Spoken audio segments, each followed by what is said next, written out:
Hello folks, this episode may contain adult themes and swear words, mainly because I can't be asked to edit them out anymore. Enjoy.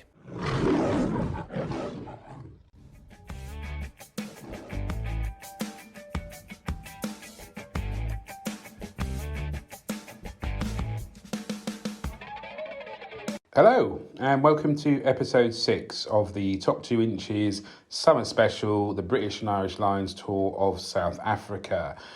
What is coming up on this episode? Obviously, as ever, hopefully, Ollie will be here again this week. We found it really difficult to marry up our schedules, but I've been assured he has a half an hour window and hopefully we will be able to jump in together and give our kind of view on the last week, in particular Razzie Erasmus and his hour-long critique of the referee's performance in the first half. We'll also have a look at the obviously the second test between the Lions and the Boks from Cape Town.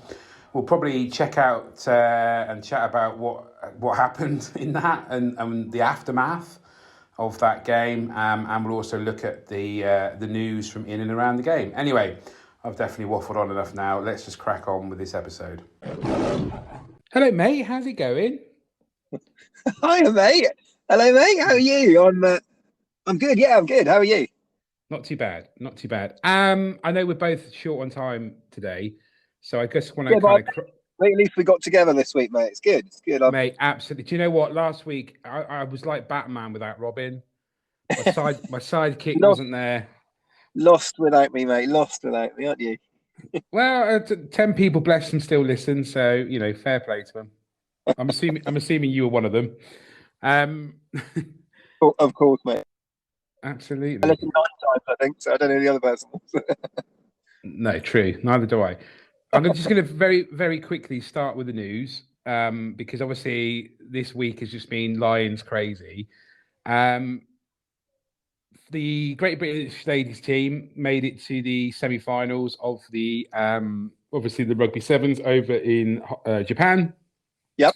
Unfortunately, lost in the semi-final to France, I think it was, and then in the bronze playoff to Fiji. So massive shame for them. New Zealand eventually went on to win the title, and GP's first game actually was against New Zealand, and they came from 28-0 down, I think New Zealand did. So, yeah, massive shame for the ladies, but fair play for getting that far and doing as well as you did. Yeah, same with, I think you mentioned the men last week, didn't you? But yeah, same for them, wasn't it? They lost out in the bronze playoff, didn't they? But I think so. They lost to Argentina, didn't they? In the third and fourth playoff, wasn't it? Yeah. So, and not a bad showing. Good just a little effort. bit disappointed we didn't come away with any medals. And I've obviously got to chat about this because it's Tigers, and we all love a good Tiger story. Hoshi Sumaka, a Tongan, has just signed for the Tigers. He's 29-year-old, spent the last 5 years in Japan, 3 of them with the Super Rugby side, the Sunwolves. He's represented Tonga at Sevens before making his debut against New Zealand this year. And Borthers has described him as a prolific try scorer. And I did send you some footage, and I have watched some footage of this guy. And yeah, he looks pretty decent, to be fair. Yeah, mate. You did send me some. I'm sure you enjoyed watching. Loved it. Oh yeah, I mean, potential there definitely, isn't it? If he can fit in with the Tiger squad and the Premiership, then he could have an impact. So thanks. I love a bit of Tigers input every week from you. That's very exciting. I know you enjoy it. I know you do it. Anyway, mate, let's just get down to business because, right, I'm gonna try and break this down to 3 categories. I want to talk about Razzie's rant. I want to talk about the Lions game and then the aftermath of the Lions game because there is social media has exploded. Everything's gone fucking crazy. And then maybe just finish up with the fact that Dwayne Vermeulen could be back for the Boks for the final test and the decider. Awesome news that is. I obviously Razzie's maybe I shouldn't say rant. Razzie's television explosion obviously happened. He went into a long, hour-long, detailed critique of the referees' decision making in the first test, and what kind of came out on top was the fact that he felt that the referee was biased towards the Lions, or missed a lot of decisions that Razzie felt impacted, I guess, on the South Africans team and potentially the result. Um, I like I said, I went through the whole hour, and and and sorry, mate, my little boy's still here with me. And it was what's the word? Really, it was interesting. I think there was several points that there was a couple of points I did agree with. I did agree with the fact that it appeared that the referee wasn't speaking the same to Khaleesi as he might have done to Alan Wynne Jones. But the rest of the kind of what's the word points that he was making were pretty just game incidents. And like he said at the start of his broadcast, the Lions team could have probably done exactly the same and found exactly the same number of incidents. I think the total incidents were 26. So yeah, I just wondered what your kind of thought was. What is there a place for this in the game? I mean, No. I think personally, World Rugby have let this go on too long. I don't even think they properly stepped in yet, and they needed to kind of step in like pretty much straight after he did it. Yeah. Well, to answer your question, my opinion is 100% there's not a place for that in the game. I think Razzie Erasmus is totally 100% totally out of line. And I agree. I think World Rugby need to really make an example of him. I think they need to come down hard and penalise him, because it's just disgraceful, isn't it? I mean, we all know what Razzie. I mean, there's a difference between the sort of Eddie Jones is great, isn't it? Playing up in the media, the mind games, and all the rest of it, isn't it? Whatever you're saying you're doing, taking the attention away from the players, whatever they say they're doing. But you get that, and that's fine. That's having a little dig at your opposition head coach, manager, or the opposition team. But no, just coming out and listing a video like that and essentially tearing apart the referees and criticising it's just there's no place for that. It's not what rugby's about at the end of the day, is it? And it's no, absolutely. And like you say, yeah, okay, he's picked out, but you could pick out probably as many, if not more, incidents the other way, as in South Africa instance against the Lions, and in reality, you can do that in probably every top flight game or any game of rugby that referees are referees at the end of the day. They're doing, on the whole, a very good job, and they're doing the very best they can. But it's a fast moving game, and not even the best referee in the world, even with the club judges and TMOs, they're not going to get every single thing, not going to catch every single thing, and they're not going to get every decision 100% necessarily correct. So that's just nature of the game, isn't it? But yeah, absolutely. And like I said, it's I could genuinely see his point about Khaleesi and being spoken to by the referees, and how Alan Wynne Jones was potentially spoken differently. But again, you could say that about 500 or 600 games that have gone past, whether they be internationals or club games. If you've got two captains badgering you in the ear, you're going to say to one, "Hang on a second, aren't you?" You're not going to say, "Yeah." Watch if you watch the sort of playback in line with what he's saying there, but I personally I think that's just massively the mind games thing, isn't it? Because it's playing on the heartstrings of poor South African, especially with the sort of backstory to Khaleesi, isn't it? Coming from nothing and into a superstar rugby player. But I would say flip side to that is maybe that's a reflection of him as a top flight international captain up against Alan Wynne Jones, who's got a lot more experience and you know, the day if he's not if his voice is not being heard, then maybe he needs to make sure it is heard. Do you know what I mean? Alan Wynne Jones made his voice was heard, so you know what I mean. That lies on the captain's shoulders, doesn't it? So yeah, he's too polite. In other words, yeah, whatever it is, but you know, you can't like coming out with excuses. It's and I think in the heat of a battle in a game, you got to get your voice across. If you need to put a point across as captain, you got to make sure you do whatever you can to make sure the referee, you know, hears your side of the argument, so to speak, isn't it? Yeah, and I think what like Erasmus literally, what's the word? He put structure to the entire narrative of the build up to the game and the game itself. He did what he felt he had to do to get his side an opportunity to potentially turn the series around, because obviously they were staring down the barrel of a loaded gun. Two defeats on the bounce. South Africa are then questioned: are they the greatest team? Are they the World Cup winning team? Is Erasmus one of the greatest coaches there ever been? He's really. But for me, there's no place in the game.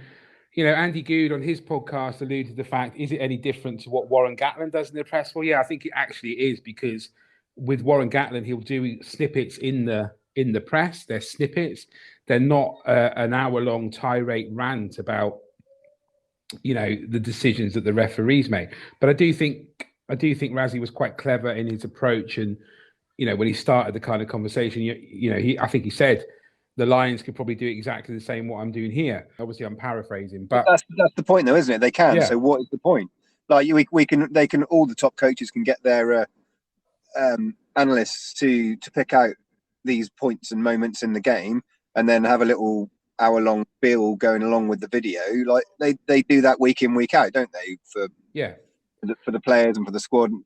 So it's just pointless. Like every coach can do that, but the point is, you just shouldn't be doing it.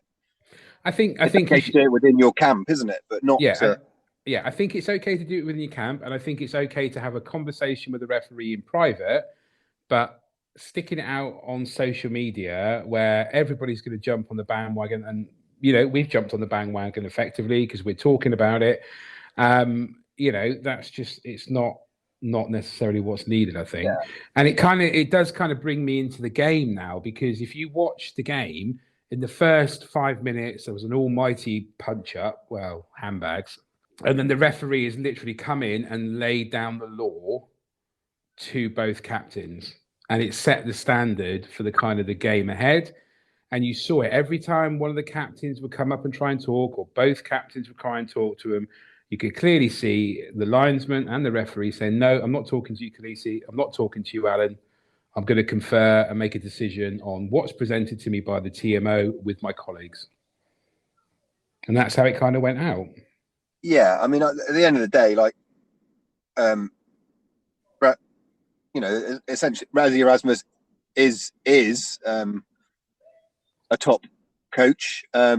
He's looking like all of them for every little added advantage and an extra on the opposition, isn't it? And this is part of it, isn't it? It's all been part of his build up, in line with what he's doing with the squad and what they actually ended up doing on the park on the day, wasn't it? And what you can't take away is they got it very, very tactically and emotionally. The performance was superb, wasn't it? Yeah, it was on point. So you can't take that away from them. But the bit where he's got it wrong, and it shouldn't be part of that, is this criticism of the referees out in. It just shouldn't be there, should it? But it worked. End of the day, what he'll say, isn't it? Is we got the second test picture, and that's all they care about, isn't it? Yeah, absolutely. Yeah, totally agree on that one. I do think, though, let's just break it down again. So the first half I thought was quite competitive. Everybody, is kind of saying it was boring and dull, and I mean, I quite enjoyed it because, it was an arm wrestle. It was power against power. It was brutal, mate. It was brutal. Absolutely. Right from the first few minutes, there were fucking hits flying in. There were people getting leathered. There were people getting totaled. It was a proper, the game in as a whole match, which I think was probably one of the longest matches ever recorded. It was well over 2 hours. It was a total role reversal. the obviously the last week the Springboks were going into the lead in the first half. Lions came back, and this time it was the other way around. Lions obviously were in the lead, and then the Springboks in the second half. You cannot take anything away from them. Whatever kind of happened at half time, I think the bomb squad was used more effectively. They came on after about 60 minutes and up the tempo. I don't think that our bench were as good as they were the week before. And in general, the Springboks just kind of stood up and do what they do best. That kind of relentless physicality suffocated the game away from them. There was a spell in the first test in the second half where South Africa made about 7 or 8 penalties, after each other. And we did exactly the same in the second half of the second test.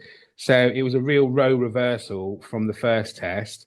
And yeah, nothing, you can't take anything away from South Africa. They were phenomenal. I wouldn't have wanted to be on that pitch. I'd have been like that. No, fuck that shit. Get me to the bar. You can't, they just dominated every facet of the game.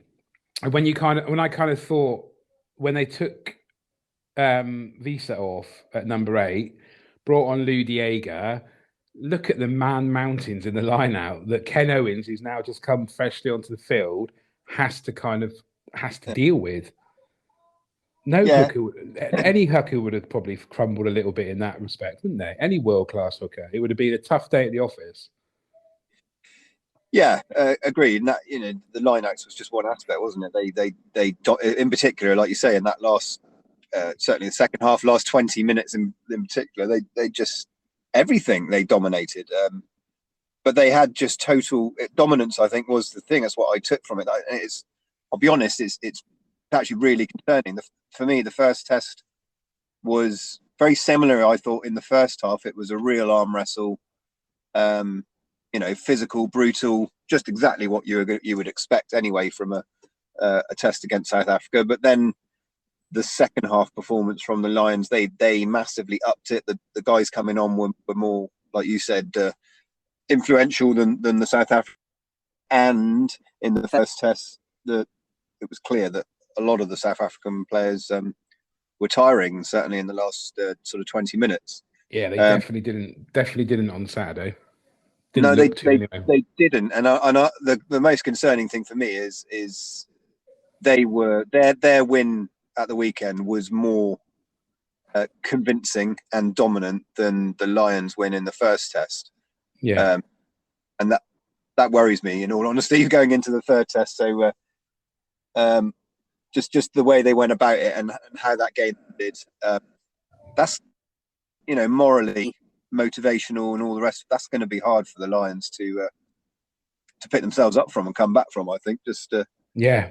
Not saying they can't do it, but it's a tough now. Yeah, definitely South Africa have got the upper hand in the driving seat for the series, sadly. But I would absolutely agree on that one. Echo your comments as well. I think it's going to be a hell of a game. But let's just stick with this game at the moment, because we can talk about what Warren Gatland might want to do or what we think he should do, Marcus Smith. Right, so there were lots of incidents in this game where after the game, again, social media explosion, Twitter mainly, Instagram the lot. And I just want to kind of run through them in a bit of an order. So in the initial stages of the first half, there's a tackle that Mako Vunipola put in on Etzebeth, where it looks like his shoulder has gone into Etzebeth's head. People are saying that he was lucky to get away with that. Fine. That was obviously missed by the referee at the time. Van der Merwe's sort of spear tackle on Peter Steph du Toit, which ultimately saw Steph du Toit go off injured. Yeah. If you look at the first game, Watson's kind of spear tackle on Willie LaRue. This one actually looks worse because he kind of lands on his back. Hogg being accused of biting Willie LaRue's arm. Looking at the picture that I'm looking at now, I can understand why people think he might have bitten at his arm. But then to me, I'm not 100% sure if Hogg's not just put his face into his arm to stop LaRue potentially swinging at him. I don't know. Not that you're going to swing at anybody because it's there's so many cameras. You'll be fucked effectively. Obviously, there was Mario Toji's leg across the centre's chest, which I think me and you both quite enjoy because it's a proper bit of shithousery and part of the game. I don't actually see an issue with that, but a lot of people are obviously bubbling up about that one. Not to mention Cheslin's Colby's, he could have been red carded on 2 occasions in the first half. They're all up for the citing commissioner. Fafterkirk's apparent shoulder charge or shoulder into Murray's face just before half time when the Lions were on the line going for the try.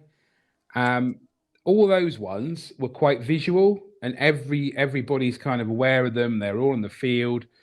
But the one that actually I think is, and the only one that's gone to the citing commissioner, is apparently Sinclair's bitten the second row. What's he called? Mustat. In about the 64th minute. Didn't see it. You can hardly see it on the video footage that I've seen. You can't see anything. There's no conclusive evidence. So that must mean that Mostat's pretty confident that Sinclair has bitten him. He must have a mark on his arm or something. But why wasn't the game stopped at that point? Why hasn't he gone to the referee at that point and said, "Sir, I have been bitten. I believe it's this person. Can you mark it down or can you tell someone so they can review it later?" I didn't see any of that during the game. Didn't hear any of that. And I'm just wondering if it's South Africa trying to portray us as a bunch of animals, because I've seen quite a lot of memes and social media stuff where they're like, "Is Warren Gatland feeding the lions? They all must be hungry, ha ha ha." It's just again social media being used to kind of ramp up the final test. Do you think? Well, sorry, mate, I've just completely gone on a rant like Razzie there. I don't know, mate. It's I'm not, my sort of view. I'm not really one to sort of pick apart moments in the game too much once it's done and dusted. But if things are cited, and that's up for the citing officials to deal. But I think probably a lot of it is South Africa are, whatever you want to call it, dirty play, dirty tactics. They're throwing muck. They're doing whatever they can. But that is the South African way, especially with someone like Razzie Erasmus in charge. That's just what they do and how they do it. They play dirty traditionally on the pitch and off the pitch. So this is just all part of it. But I think what they're taking advantage of there and here and is where we are in the game overall with how the sort of rule changes and red cards, yellow cards, and the situation we're there now. And the concerning thing is it's just lack of consistency, isn't it, across the globe essentially? Because other people have commented, but it's exactly that. But if these 2 games had been Premiership games, there'd be hardly anyone left on the pitch at the end of the day, would there? It'd be absolutely. The sort of the standard or level of refereeing and what their the decisions they're making are not consistent with what we see in other, at home in the Premiership and like, isn't it? So, but at the end of the day, I always say, what's coming with the South Africans. Potentially that the refereeing is going to be of a different sort of standard and decisions going slightly different to what you're used to back in, at home in the Prem and whatever. But you got to play the game as it is, isn't it? So play within whatever parameters and boundaries that you are. Unfortunately, there isn't a consistency there, and you've just got to adjust as a group, and certainly on the field, isn't it? And in the heat of it, if referee decisions are going a certain way that you weren't expecting, then you just got to adapt and go with it. That's what these guys should be doing. They're top level professionals at the end of the day, isn't it? That's what didn't happen in the game. There just wasn't any change, and they went out with a certain tactic. From what I saw, anyway, it's the wrong tactic clearly to beat South Africa, and they didn't adjust. There was almost like no plan B. They just carried on, and it didn't work. and Yeah, I'd agree with that. they got ground down, and it was almost like heads dropping. I felt like it was the polar opposite to the second half. But the worrying thing is the Lions looked like they were running out of steam. Oh, mate, they look fucked. Yeah, it's concerning, isn't it? Yeah, absolutely. Can I just ask a question? Because at the time, I genuinely thought Cheslin Colby, with that hit on Murray, the kick through, I thought that was a red card all day long. And I really like how Sky Sports have had Nigel Owens on hand to kind of give his on the point refereeing view and also after the game. Yeah. And he talked about mitigation and all those kind of things. And one of the big things he kind of chatted about was the fact was Dan Bigger and another player in Colby's kind of eye line, and he, in his way, and he couldn't stop. But realistically, Kobe went round him and still made the hit, so he wasn't. People were saying he was focused on the ball and not the player. Realistically, he should be focusing on the player, not the ball. I just felt he could have quite easily pulled out. And I think potentially, like Nigel said, Nigel's probably right. Murray, obviously to defend himself and protect himself, throws out a leg and an arm to lessen the impact on his body. Whereas if he hadn't done that and just fallen flat on his face, then potentially Colby would have been off for a red card. But that shouldn't be the point that he'd done that. Colby took him out in the air. It's really interesting because he was right on the sideline. If realistically, he would have been in a better position to let Murray take the ball, not compete, hit the ground and deck him into touch, and then South Africa get the ball. Yep. It's just these international players. They're international players for a reason. They're quality players. Colby should have known better, and if he had got a red card, he would have completely deserved it. Yeah, and I agree. I mean, on that one in particular, I agree. That for me, that was a red card, and I think going back to the comparison to the Premiership and the refereeing there, that would be a red card every day, wouldn't it? But yeah, it's just I don't know, mate. It's like the fact that we're picking out a player like Cheslin Colby for a couple of incidents where he's essentially been out of line defensively is very sad for the game. Like, what we should be focusing on after a game is his brilliance in attack, and we haven't seen that in either game from Cheslin Colby. That's a sad thing for the game, in my opinion. It's neither of these teams have been. Yeah, I absolutely love, as do you, like the physicality and the brutalness, especially the two packs just going properly. That is what rugby union's all about, isn't it? But have we seen attractive, good viewing rugby to go with that? And no, we haven't. Sadly, have we? It's no, definitely not. It's been definitely a tour for the purists, and I saw a few things again on social media where people saying it's probably the most boring tour the Lions have ever had. Yeah, and I actually think it's a concern for the game going forward that this is where we are. When you get to we've seen some lovely rugby in the Premiership over the last season, but there's arguably reasons for it. I know there's been certain rule changes that start to encourage a bit more of that style of play, but and you say like it's rugby for the purists, and I agree with that to some extent, but actually is just sort of physical dominance and kicking penalties. Is that really what the purists want to see? I mean, for me, purist rugby is having that ultimate physicality and real forwards going at each other, but also when you've got opportunities to run good back moves and use fast attacking skillful backs to do that. Do you know what I mean? And there's just not enough of that. I think when it gets to real tight top level games, it just closes up, doesn't it? And it's yeah, I think you're absolutely right. I think I would go back to the World Cup and just say though, I did think the World Cup showed that international level you've got to get the balance of the two right, haven't you? Yeah. Okay, but all I'm saying is like it's one of the things World Rugby going on about all the time is trying to increase the level of support and get more people involved in the sport and creating a game that attracts and invites people. But if you were someone coming new to rugby union and watching those, is that really going to get people excited and and wanting to get involved in the game. No, mate, probably I don't not. think I need to answer that, but No, I'll answer it. No, it's not. yeah. It's So not. that's what needs to be. I mean, it's a wider thing, isn't it? And it's a We're valid. not just talking. This is not just focus on the, it's not blame on the Lions and South Africans, but it's it's a wider issue, isn't it? I think that some changes need to be made in the game in my view, to make it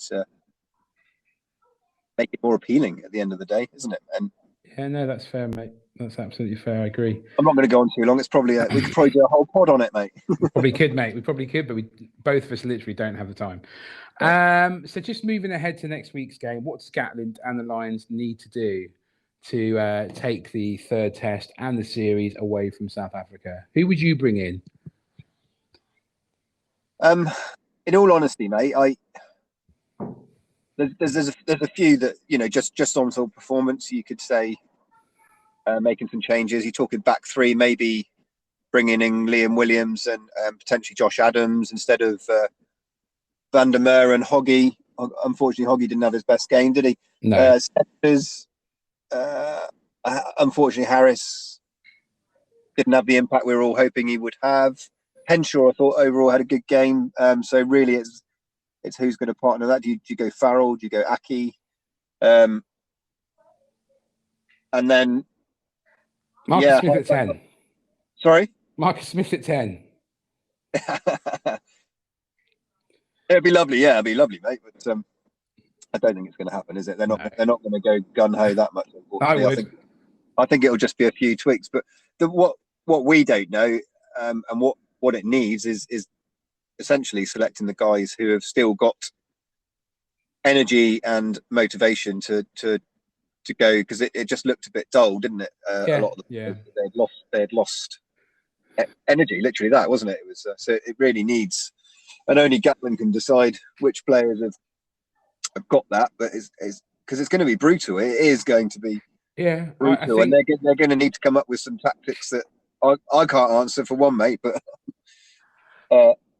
no, I think you're absolutely right in what you're saying. I think for me personally, Hoggy and Van der Merwe would be gone. I think they both got shown up in a number of times during the game. I think Adams and Liam Williams to come in, who are both, good try scorers, good in the air. If we're going to, obviously, if South Africa come with the aerial bombardment again, I'm really struggling with the centre partnership. I think I would probably go Farrell over Bundyaki and Dan Bigger at 10. I think Ali Price should come back in at 9, and Wyn Jones should come in at loose head if he's fit. Rory Sutherland, bless him, came on and just, it wasn't good. Mako went from the first test and not a particularly good second test.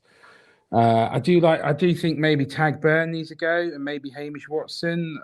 Heard things about Curry. He was great, and I heard people saying Curry wasn't great at all. So yeah, I mean, it's going to be a really, really difficult week. Curry's number one back row still for me, mate. But I agree. Personally, one of the tactics I would personally really target is just massively spoiling and attacking breakdowns. You've got to get the upper hand in that. So for me, I would probably have a go with Curry and Watson in the back row. And hopefully the likes of Itoje doing what they do to the best of their ability and just essentially being another back row and a disruptor. At the end of the day, you got to keep the ball off them. I know it's simple to say, isn't it? But the control and dominance they had, especially in that second half, you just got to keep the ball off them, because they outplayed us completely. Halfbacks. I don't know whether there's a question mark on Faf, because I know he went off injured, didn't he? But but the kicking from Faf and Pollard was almost back to his best, wasn't he? He had a great game, but they look really lethal. To be fair, really lethal. We just got to have more possession. You're not going to win against South Africa, especially when they start to get in front. They just control it with their dominance, the physical dominance, and the way that the style that they play, which they showed, didn't they, in that second set? Yeah, definitely. So just to wrap this episode up, mate. Van Vermeulen, Dwayne, the man, the beast. integral part of South Africa's game plan during the World Cup. If you've watched any of the Squid's rugby analysis, like I asked you to, which you probably haven't because you've been a very busy boy, and I get that. Do they bring him straight back in, or do they stick him on the bench? Don't know, mate. It depends whether it's been a tactic from the start, doesn't it? Like, have they been getting him ready for this third test, or is he literally just back from injury and not match fit and the rest of it? But I think they'll probably start him either way if he's fit and ready to go. But you just take him off if he's not going to manage a full anywhere near or whatever, isn't it? Yeah, you would have thought 40 minutes would be better than no minutes, wouldn't you? Yeah. So that's going to be an added little bonus for the British and Irish Lions to deal with. Anything else you want to chat about, mate, or do you feel we've kind of ranted and covered everything that we wanted to? No, I think that's it, mate. I was just disappointed we couldn't sort of get together for me to go on last week. I was feeling really buoyant after the first test, and now I feel pretty deflated after the second one, mate. Yeah, I'd agree. I've missed this week, mate. No, I'd agree, mate. All right, buddy. Well, listen, I'll say goodbye. Freddie will say goodbye. Bye. And we'll see you again soon. Okay, mate. All right, buddy. You take care. Look forward to discussing the Lions 2-1 series victory next week. Oh, please, mate. Fingers crossed. Fingers crossed. All right, buddy. Catch you later. Enjoy the rest of your day. Cheers, mate. And you. Will do. Bye-bye. Bye. Thank you very much for tuning in and listening to us. That brings episode 6 to a conclusion. We will be back next week where we will obviously give our overview of the final test between the British and Irish Lions and South Africa on their tour. We'll also let you know what's going to be kind of coming up for us over the next sort of months and lead up into the Gallagher Premiership's return. Obviously, we are available on all major platforms such as Spotify, Anchor, Apple Podcast and YouTube. So go over there, give us a like, give us a follow, check us out on there. Ollie is still kicking it up on Instagram at Top 2 Inches RP, as well as I am over on the cesspit that is Twitter. What else is there to say? I think that's about it, really. We will be back, like I said, next week. So catch you then.